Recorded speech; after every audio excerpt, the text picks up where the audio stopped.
உருவாக்கி ஒரு கொள்கையை வகுத்து தன்மானமிக்க தமிழ் மக்களிடத்திலே மானத்தமிழச்சி மாறிலே பால் குடித்த பிள்ளைகளை உணர்வு சூழை ஏற்றி உருட்டி திரட்டி நாம் தமிழர் என்ற புரட்சிகர அரசியல் படை கட்டியிருக்கிறோம் என்றால் அன்று தீரன், அன்று அங்கே அவன் பேரன், இங்கே இந்த பேரன் சீமான் தீரனும் அவன் பேரனும். காலம் வெவ்வேறு, கையிலே இருக்கிற கைதி வேறு. இவன் வாள் வேல், அவன் துப்பாக்கி, அவன் துவக்கு, எனக்கு வாக்கு. அவர்கள் ஆயுதம், எனக்கு அறிவாயுதம்.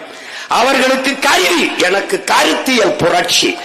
நோக்கம் ஒன்றுதான், அடிமை தேசிய இனத்தின் உரிமை, விடுதலை, அவன் தன்மானமிக்க பெருமையோடான பெருவாழ்வு. இதுதான் எங்களுக்கு நேர் நிற்கிற கனவு. அதனால் நான் தீரனும் அவன் பேரனும்.